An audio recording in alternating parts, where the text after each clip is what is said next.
I used to think funerals were quiet, neat, predictable. But the day they buried my husband, the world wasn't quiet at all. The wind was loud, the sky felt heavy, and every breath tasted like metal. The Navy Honor Guard moved with precision.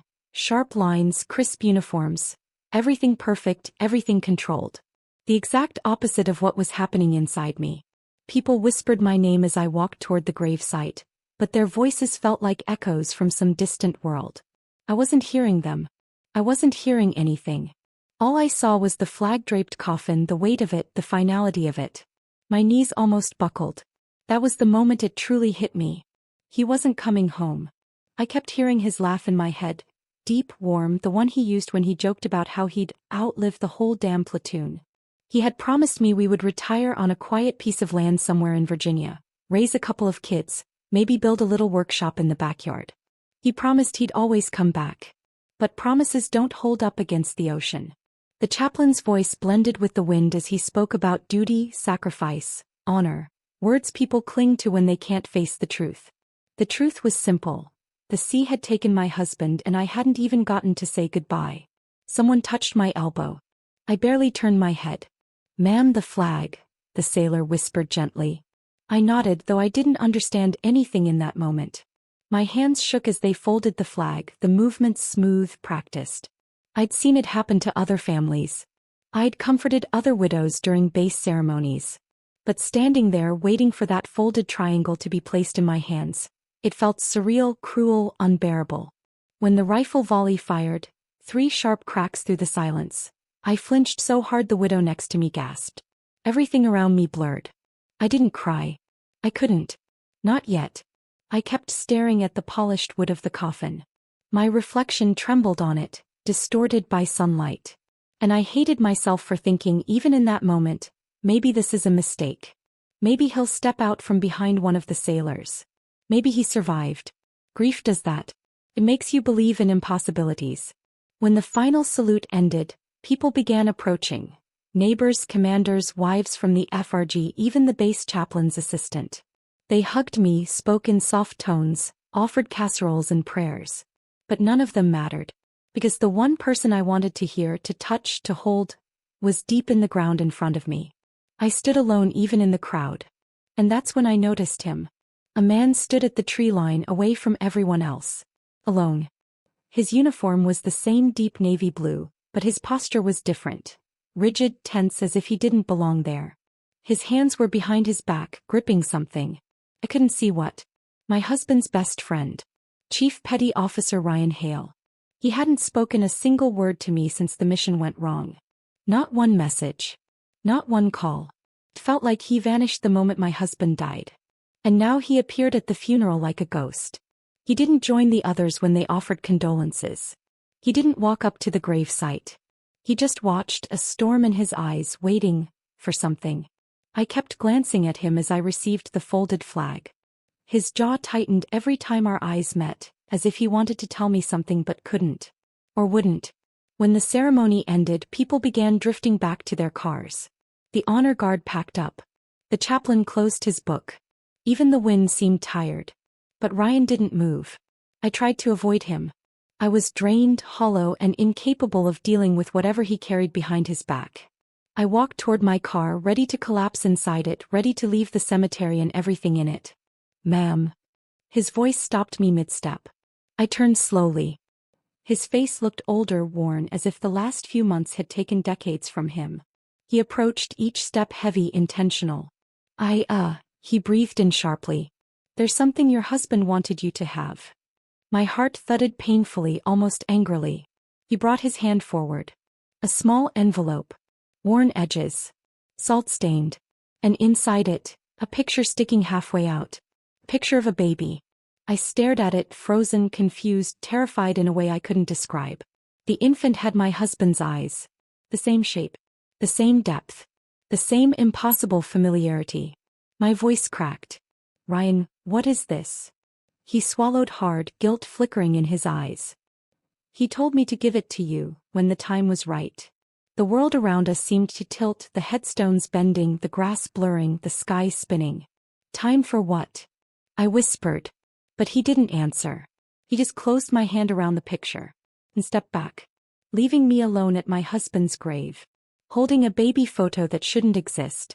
People like to say Navy families get used to danger, that we know how to sleep with fear, that we learn to breathe through uncertainty. But they're wrong. You never get used to the ocean trying to steal the person you love.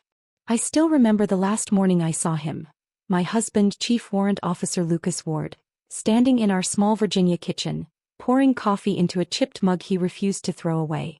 He always joked that the mug survived more deployments than most sailors. He was in uniform, sleeves rolled, face tired but bright. That was Lucas, exhausted but optimistic, carrying storms behind his smile. "You're leaving early," I whispered, leaning on the doorframe. He nodded. Command moved up the briefing. "Weather's turning ugly." The Atlantic always had its moods. And that day it wasn't in a forgiving one. He placed his mug down, crossed the room in 3 quick steps and wrapped his arms around me. I remember the way his heartbeat felt. Slow, steady, grounding. Like the sea couldn't touch him as long as I held him. "If I didn't know better," I teased, "I'd think you're the one afraid to let me go." He chuckled. "I'm always afraid to let you go." I didn't know that would be our last joke. Our last hug. Our last moment where life still felt normal. He kissed my forehead, whispered, "Back in a few days," and walked out the door with his duffel bag slung over his shoulder. And that was it. I didn't know I'd just memorized a goodbye. His deployment wasn't even an official mission. At least that's what I was told later. It was filed as a routine maritime security assignment, which usually meant boarding suspicious vessels, checking manifests, enforcing maritime law. Nothing extraordinary. Nothing that should have taken his life. But 3 hours after he left, my phone buzzed. One message. 4 words. Storm shifted, delayed departure. I exhaled with relief. Delays meant safety. Delays meant the storm kept him on land a little longer, where I could still pretend everything was fine. Then silence. For the rest of the day. And the night after. Even when he was deployed, Lucas always found a way to message me. Some silly joke, a blurry photo of the ship deck, a quick, "I'm safe." But this time, nothing. By morning my stomach twisted with dread. I paced the living room, replaying his last hug, his smile, his promise to come home. Every time I tried calling the command office, they brushed me off. "Ma'am, we'll update families soon." A word that became a knife. Hours later the knock came. 2 officers. Dress whites. Serious faces. I knew before they spoke. Any Navy spouse knows. But I still whispered, "No," before they even opened their mouths. "Ma'am, there's been an incident." Incident. That word felt like someone pouring ice into my veins. They told me the storm shifted faster than predicted. The vessel they were boarding capsized. Several sailors went overboard. The recovery team found 3 survivors clinging to debris. But not Lucas. Not my husband. The sea swallowed him. I asked the officers 100 questions. Was he wearing flotation gear? Was he injured before he fell? How long did they search for him? Did anyone hear him call for help? Did he fight? They never gave real answers. Just rehearsed lines, carefully crafted sympathy, and a thin stack of official reports full of blacked-out sections. I knew something was wrong the moment I saw the redactions. You don't hide parts of a routine mission unless something else happened. Something bigger. Something dangerous. Something no one wanted me to know. And there was one more thing. One detail that haunted me. His best friend, Ryan Hale, refused to speak to me. Not even a text. Not even, "I'm sorry." Lucas and Ryan were inseparable. They trained together, deployed together, fought together. If anyone knew what really happened, it was him. But instead of comforting me, he disappeared. That silence, it burned. The day after the funeral, I went to the beach. The wind was sharp, cold, cutting across my face as I stared at the relentless waves. Every crash of water felt like the ocean taunting me. I stood on the wet sand, clutching the folded flag so tightly that my knuckles went white. "How could you?" I whispered. "How could you leave me like this?" The sea gave no answers. Only endless waves. Endless grief. I sank to my knees and pressed the flag to my chest. I cried, not because he died but because I didn't understand how. I didn't understand why. And the Navy wasn't telling the truth. Later that evening I returned home, and that's when I found it. A box. On my porch. No note. No name. Inside it, a single dog tag. His. But not the one they returned to me. This one was bent, burned, and smeared with something dark like oil or soot. Attached to it with a small band was a handwritten message. Just 2 words. Ask Ryan. My blood ran cold. Because I knew then, the day the sea took my husband wasn't an accident. And his best friend was hiding more than grief. The baby picture wouldn't leave my mind. Those eyes, his eyes, were burned into me like a brand. Every time I blinked, I saw that tiny face staring back, innocent and impossible. I spent the whole night pacing the living room floor, the photograph trembling between my fingers. I kept turning it over looking for something, anything, that made sense. But all I found was a date written on the back. A date that shattered me. 6 months before my husband died. 6 months. Long enough for doubts to bloom like poison. My heart wanted to believe it meant something else. Someone else's baby, someone else's problem, some strange misunderstanding. But the resemblance was undeniable. Those were Lucas's eyes. Same shape. Same calmness. Same gentle intensity that made me fall in love with him the first time he looked at me across a crowded Fleet Week pier. I held the photo against my chest and whispered to the empty room, "Tell me this isn't what it looks like." But silence is the most painful answer. By morning I couldn't take it anymore.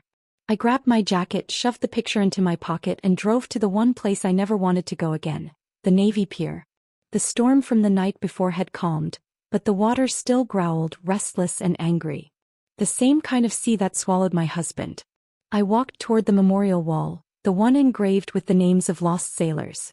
His name was near the bottom. Fresh. Wrong. Recent enough that the metal was still clean. I placed my hand on his name, closing my eyes. "I need the truth, Lucas," I whispered. "Please. I can't do this alone." When I opened my eyes, I saw Ryan. He was standing a few yards away as if he'd been waiting for me. His uniform jacket was off and he looked like he hadn't slept in days. His eyes, always sharp, confident, were hollow. Angry. Haunted. He walked over slowly, boots scraping against the concrete. "You shouldn't be here," he said quietly. "Neither should you." I pulled the photo from my pocket. "Explain." He froze. Completely. His breathing hitched and his gaze snapped to the picture like it was something dangerous.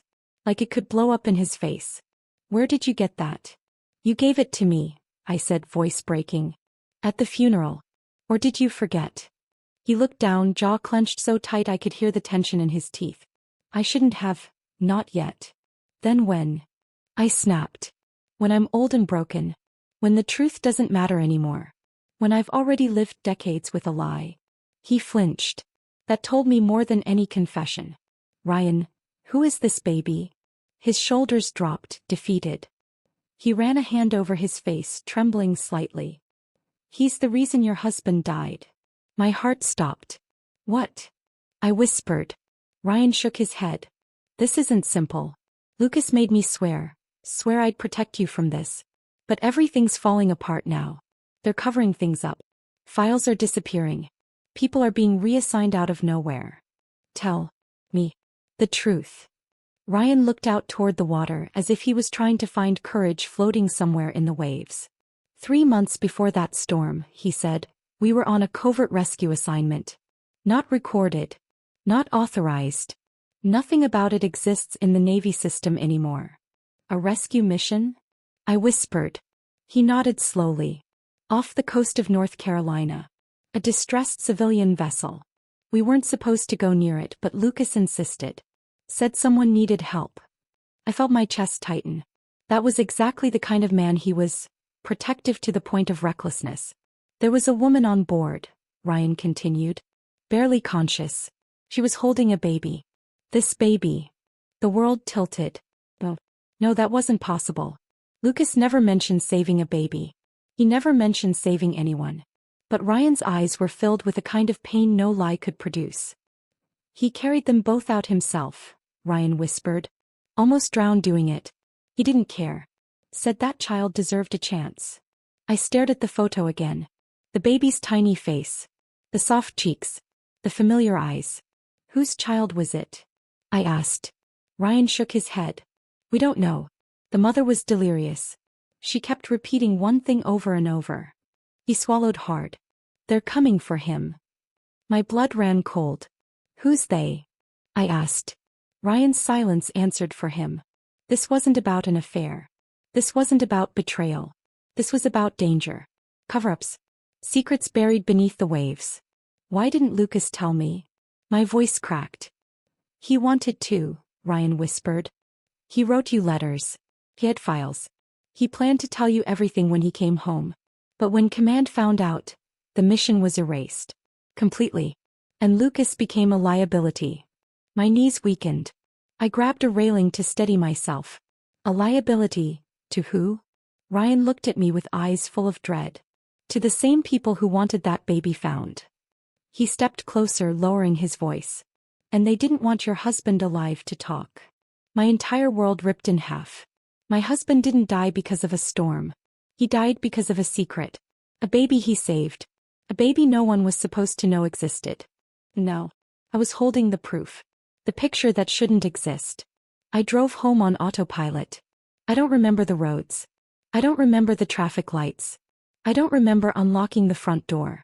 All I remember is the weight of the baby picture burning a hole in my pocket, like it wanted to tell me everything Lucas never could.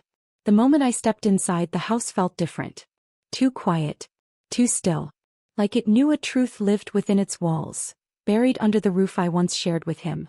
I stood in the living room, holding the photo between trembling fingers, whispering the question that had become a knife. Lucas, what did you do? I wasn't angry. I was terrified. Terrified of the truth. Terrified of the lies. Terrified that my husband had lived a life I never saw. I walked to his office. I hadn't opened that room since he died. I couldn't. The scent of his cologne, the half-finished mug on his desk, the map pinned to the wall.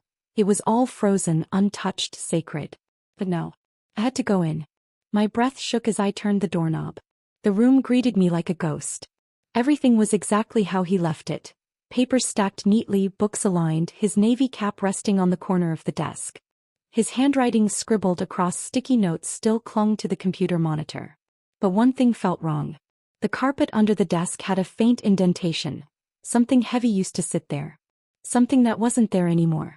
A box. A missing box. I would have brushed past it, but I knew Lucas.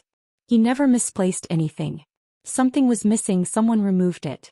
And the only people who would have had access after his death. The Navy. I crouched down, running my hand over the empty spot. My chest tightened. What did they take, Lucas? What were you hiding? And then I remembered the dog tag. The burned one left on my porch with the message. Skrine. There was no way they left that behind intentionally. Something else was missing too. His journal. Lucas never went on a deployment without writing in that small black leather journal. He kept it in his nightstand, and every time he came home he'd toss it into the bedroom drawer, start a new one, and never talk about what was inside. I ran upstairs to the bedroom, yanked open the drawer, and froze. Every journal. Gone. A chill ran down my spine. Footsteps. Someone had been in my house. Not a burglar. Not a friend. Someone with keys. Someone with authority. Someone who wanted the truth buried. My pulse hammered as I pressed my back against the wall, trying to breathe. Why take the journals? Why take the box? Why leave the burned dog tag?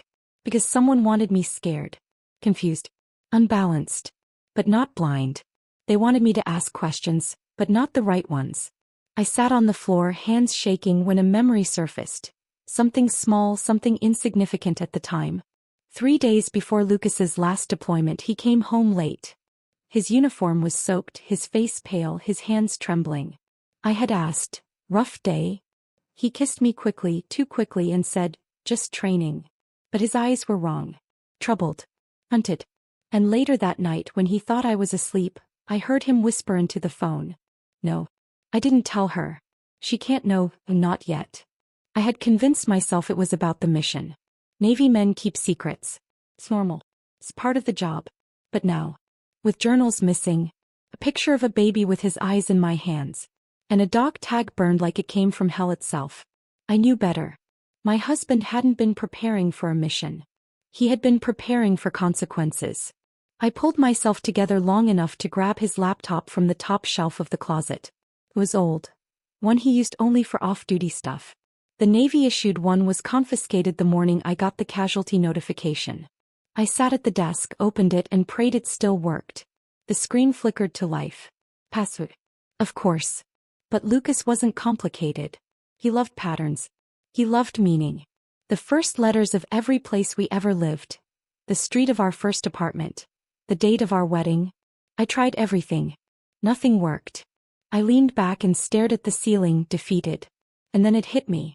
His favorite phrase. The one he whispered every time he deployed. Come back to me. I typed it. The screen unlocked. My heart stopped. His desktop was almost empty. No documents, no images, nothing except one folder buried in the corner. A folder named For Her. My throat tightened. With a shaking hand I opened it. Inside were 3 things. A text file named, If You're Reading This. A saved voicemail labeled Don't Erase. A photo file labeled Truth. My vision blurred, tears spilling as I clicked the text file. It opened to one line. Just one. They're watching. Don't trust command. And don't trust anyone except Ryan. My heart dropped into my stomach. I clicked the voicemail. Lucas's voice filled the room. Broken. Urgent. Baby, if you're hearing this, something happened. Something I couldn't stop. If they come to you, lie. Tell them you know nothing. Keep your head down. And whatever you do, protect the child. He's innocent. None of this is his fault. I covered my mouth, sobbing quietly as his voice cracked at the end. I'm sorry. I tried. Forgive me. The voicemail ended, leaving a silence loud enough to crush me. Hands trembling, I opened the last file, the one labeled Truth. It was another picture. Not of a baby. Of a woman. The woman Lucas rescued. Eyes bruised. Lips split. Holding the baby against her chest. And behind her, shadows of men. In tactical uniforms. With no insignia. No ranks. No patches. No identity. I realized then. Lucas didn't hide the truth to betray me. He hid the truth to protect me. And he died because of it. I didn't sleep that night. Not because I was scared. But because for the first time since the funeral something inside me had woken up. A fire. A clarity. A certainty that my husband didn't die the way the Navy claimed he did. That baby picture had been the first crack in the story. The classified mission logs Nate gave me were the second. But what I found at 3:47 a.m., sitting alone in my living room with nothing but a desk lamp and my beating heart, was the third crack. And the biggest one. Inside the encrypted folder on my husband's flash drive was a time-stamped report. Only 3 lines long. No signatures. No rank. No identifying marks. Just 3 sentences. Primary objective. Locate surviving civilians in destroyed compound. Secondary objective. Extract female and infant. Third-party interference observed. Non-sanctioned combat engagement. That was it. But it was enough to make the ground under my feet tilt. A woman. An infant. Non-sanctioned combat. This wasn't the mission the Navy described at the funeral. This wasn't equipment malfunction. This wasn't lost in rough seas. This was something else. Something darker. Something someone wanted buried. And as I stared at those 3 lines, I realized something that made my breath freeze. If Eli disobeyed a direct order to save a woman and child, then the Navy's official statements were not just incomplete. They were lies.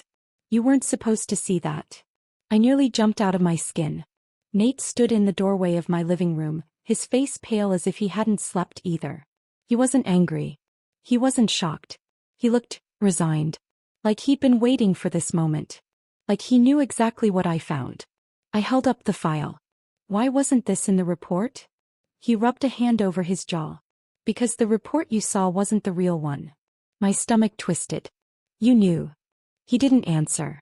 Not immediately. He just walked over, sat on the edge of the couch and let out a breath that felt like he'd been holding it since the day Eli died. Your husband, he said quietly, wasn't just a sailor. He wasn't just my best friend. He was the kind of man who would rather face a court-martial than leave a child behind. My fingers tightened around the flash drive. But why hide it? Why cover up a rescue? Nate shook his head. It wasn't a rescue. Not legally. Not on paper. He wasn't authorized to go back for them. Command ordered a retreat. The compound was collapsing. Hostiles were closing in. He paused. Then he looked straight into my eyes. But Eli heard a baby crying. The air left my lungs. He broke formation, Nate continued. Went back alone. He found the woman pinned under debris. The baby was beside her, barely breathing. My voice came out as a whisper. The baby in the picture. He nodded. Yes. My heart pounded so loud I could hear it in my ears. I wasn't imagining it. I wasn't being dramatic. I wasn't grieving and inventing stories to soften the blow. The baby existed. The mission happened. And my husband died because he did the right thing. Not because he failed. But Nate wasn't finished. You want the real reason they buried the truth? He said, leaning forward. I swallowed. Tell me. Because Eli wasn't the only one who heard the baby. Nate's jaw tightened. 3 of us heard it. 3 of us wanted to go back. But only one of us disobeyed orders. Who stopped you? I whispered. Commanding officer on ground, he said softly. He threatened us. Told us if we broke formation we'd face charges. Said the kid was collateral. Said we had to hold perimeter and leave. My stomach twisted.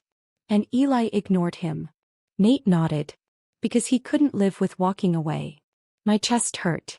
Then why did the Navy say he died at sea? Nate let out a bitter laugh. Because admitting he died defying a commanding officer would open investigations. Careers would end. Court-martials. Lawsuits. Media attention. Scandal. He looked at me with guilt so heavy I could feel it. So they rewrote the story. And they ordered us to stay silent. My hands trembled. All of you agreed? No, Nate said. I didn't agree. He lowered his head. But I obeyed. I felt betrayal. Then rage. Then heartbreak all over again. Asterisk. Not because Eli died. But because the world twisted his courage into shame. Because they turned his sacrifice into a footnote. Because they let me bury him with lies whispered over his coffin. And because the one person who could have told me the truth waited until after the funeral. You should have told me, I said, my voice cracking. I know. His eyes glistened. I failed him. But I'm here now. And you deserve to know the rest. The rest. I echoed. Nate nodded, reached into his bag and pulled out a thick folder, stained, worn, redacted lines running through every page. He wrote a final report that never made it into the system, Nate said. He wrote it for command. But he copied it for me. He wanted insurance. He put the folder on my lap. Inside this, he said, is everything that happened the night he died. My heart thudded. And that baby picture? Nate added. That wasn't the only photo he left behind. My breath caught. There's more. There's a lot more, he replied softly. Then he said something I will never forget. Words that hit me like a wave. Eli didn't leave you a mystery. He left you a truth they were too afraid to face. I sat there staring at the folder Nate placed in my lap. It felt heavier than paper. Heavier than truth. Heavier than grief. It felt like holding the final heartbeat of a man the world thought they understood, but never really knew. My hands trembled as I opened it. Inside were photographs. Dozens of them. All taken by Eli. Most of them were blurry, rushed, taken during chaos. The kind of photo someone takes because they're terrified they won't get another chance. But one picture stopped me cold. A young woman, maybe mid-20s, exhausted, covered in dust, holding a baby to her chest. She was crying, but not with fear. With relief. With gratitude. And next to her, kneeling in the rubble, was Eli. My husband. Helmet off. Sweat, dirt, and blood streaked across his face. But he was smiling. That same soft smile he used to give me on Sunday mornings when he made pancakes and burnt half of them. The smile he gave me the day he proposed. The smile I buried with him. I touched the photo with shaking fingers. This, I whispered, this was the night he died? Nate swallowed hard. Yes. I slid my finger across the edge of the picture and that's when I saw it, scribbled on the back in Eli's handwriting. If she survives, I survive. The words hit me like a punch to the chest. He wasn't talking about the woman, Nate said quietly. He meant the baby. My breath stuck in my throat.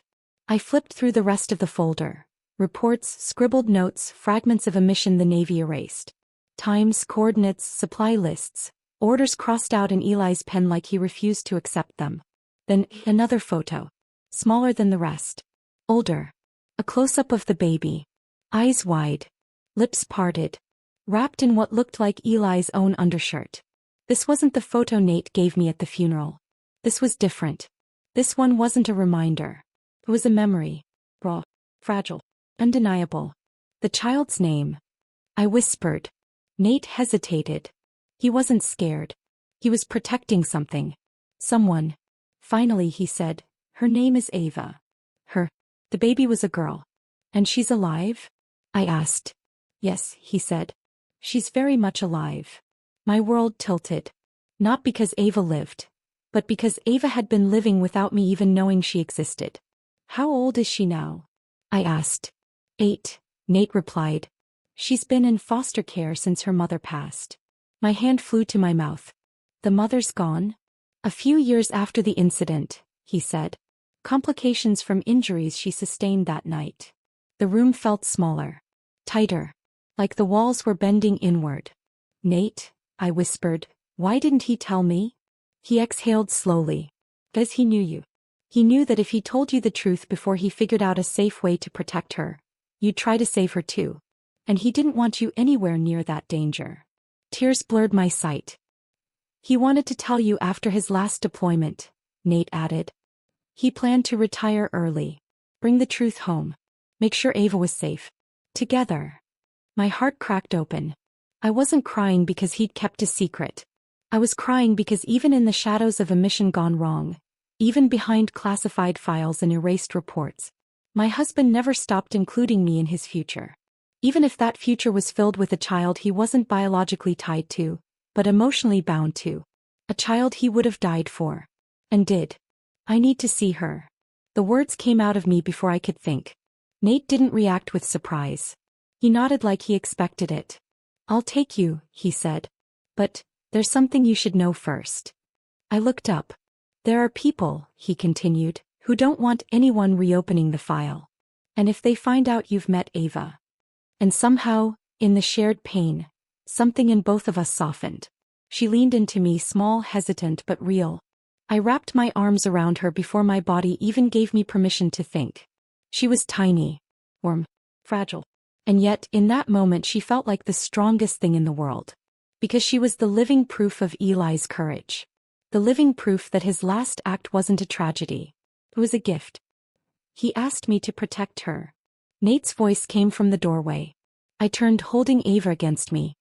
"He told me," Nate continued, his eyes glistening, "that if anything ever happened to him, someone had to make sure she wasn't lost."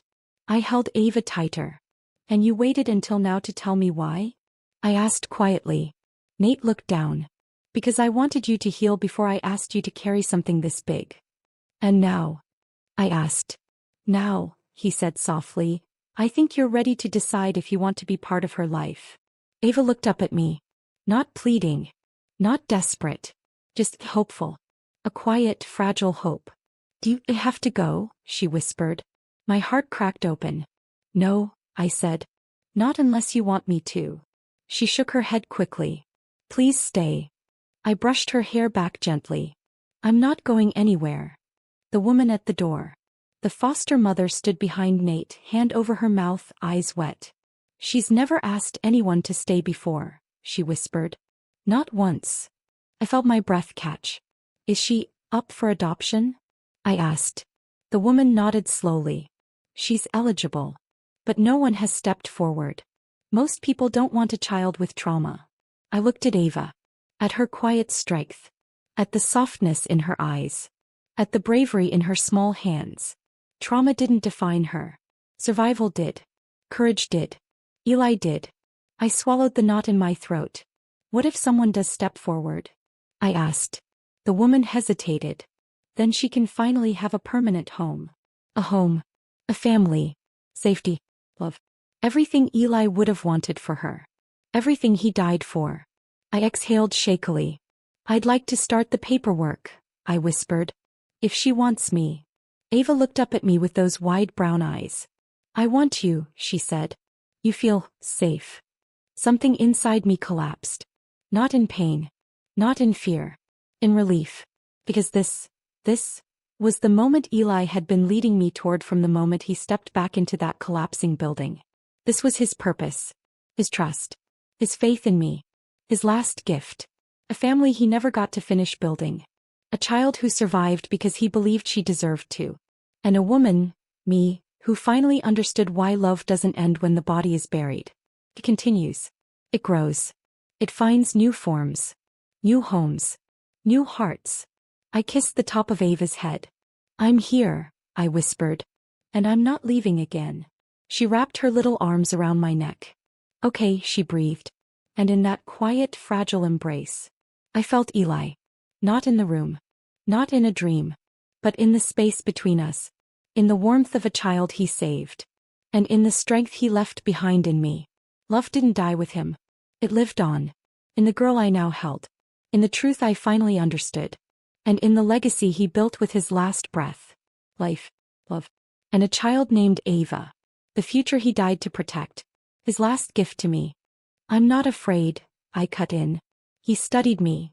Not like a friend, not like a soldier assessing risk. But like someone trying to decide if I understood the storm I was stepping into. I did. I absolutely did. Because what terrified me wasn't danger. It was that a little girl had spent 8 years thinking no one remembered why she was alive. When can we go? I asked. Tonight, Nate said. The drive. We crossed a small town an hour outside base. Streetlights flickering against the windshield. The hum of the tires filling the silence we didn't want to break. She's quiet, Nate said. Doesn't talk to strangers. Gets nervous around men. Does she know about Eli? I whispered. Nate shook his head. No. Her mother tried to tell her when she was younger, but Ava was too small to understand. I turned my face toward the window so he wouldn't see the tremor in my jaw. She should know, I whispered. She deserves the truth. He nodded. Yes, he said. But it should come from the right person. I turned back. Who is that? Nate didn't answer. He didn't need to. Because deep inside my heart, something had already shifted. Not out of pity. Not out of guilt. Not out of loneliness. But out of a truth so heavy it nearly knocked the breath out of me. My husband didn't die for a mission. He died for a child. A girl who wouldn't have survived without him. A girl who now lived with no one to tell her who her real hero was. We pulled into a quiet neighborhood. Small houses, porch lights glowing, a dog barking somewhere in the distance. Ready? Nate asked softly. No. Not even close. But I nodded anyway. The door opens. A foster mother opened the door. Middle-aged, kind eyes. Confusion turning to recognition when she saw Nate. You again, she said warmly. Checking on the little one? Not officially, Nate replied. But we were hoping, if it's okay. The woman looked at me. Not suspicious. Not concerned. Just curious. You're Eli's wife, she said quietly. My heart skipped. How did you? Nate talked about him, she said. And about you. I swallowed. Is she awake? I whispered. Yes, the woman said. She's in her room. Drawing. She stepped aside. Go ahead. My stomach fluttered as I walked down the hallway, the carpet soft under my feet. Nate stayed behind. He didn't want the moment to be about him. This was mine. I reached a small bedroom door painted with tiny decals of stars. My hand hovered above the knob. My breath froze. My chest tightened. The door creaked open. And there she was. A little girl sitting cross-legged on the floor, dark hair tied in a messy ponytail, crayons scattered around her. 8 years old. Alive. Safe. Breathing because of my husband. She looked up at me, big brown eyes still innocent but carrying the weight of memories no child should have seen. And for a moment, my whole world stopped moving. Because in those eyes, I saw Eli. Not his face. Not his features. But his gentleness. His courage. His heart. Ava tilted her head. Hi, she whispered. My throat tightened. Hi, I managed. My name is. But she cut me off softly. I know, she said. You're the lady he talked about. My breath left my lungs. Who talked about me? I whispered. She pointed at a small stuffed toy in her lap. The man in blue, she said. The one who saved us. Tears burned down my cheeks. Ava smiled, shy, sweet, unsure. But real. And in that fragile, impossible moment, I finally understood the truth. My husband didn't leave me behind. He left me something to carry forward. Something to protect. Something he died believing I would one day find. A child. A life. A legacy. Ava. Ava's room was small. Pink walls faded from years of love, a lamp glowing warm on a dresser, and a nightstand stacked with coloring books that looked more worn than they should for an 8-year-old. But nothing in that room felt as loud as the silence between us. A silence that wasn't empty. It was full of everything she didn't understand. And everything I was terrified to say. She didn't fidget. She didn't look away. She just studied me, not with fear, not with confusion, but with recognition. As if some quiet part of her had been waiting for me long before I walked into her life. I knelt slowly, my knees shaking. Ava, I whispered, voice trembling, can I sit with you? She nodded and shifted a little, giving me space on the floor. Her crayons rolled toward me, one stopping against my knee. She picked it up and placed it gently in my hand. It's blue, she said softly. It was his favorite color. My throat closed. His. I whispered. The man who saved us, she replied. Even now, 8 years later, she remembered him. Not his face maybe. Not every detail. But the parts that mattered. His kindness. His courage. His presence. The same way I had always remembered him. A tear fell onto my hand before I even felt it leave my eye. Sometimes, she continued, I dream about him. I can't see him very well, but I know he was good. My chest tightened painfully. He was good, I whispered. The best man I ever knew. Her eyes dropped to the drawing in her lap, a picture she'd been coloring when I walked in. It was a childlike sketch of a tall figure in a navy uniform, holding a tiny hand. My breath caught. The small figure looked like her. You draw him? I asked gently. She nodded. I draw him every week, she said. Because he saved me once, and I don't want to forget his face. Even if I never saw it right. Her innocence broke something inside me. Something I didn't know was still fragile.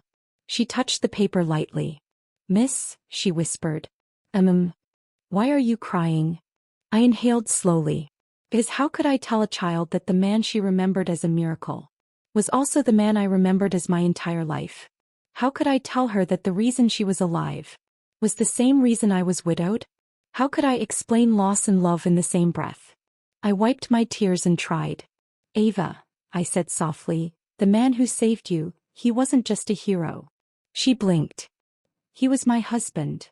Her lips parted. Her eyes widened not with fear, but with awe. Your husband, she whispered. I nodded. He loved helping people. He believed every life had worth. When he heard you crying, my voice broke.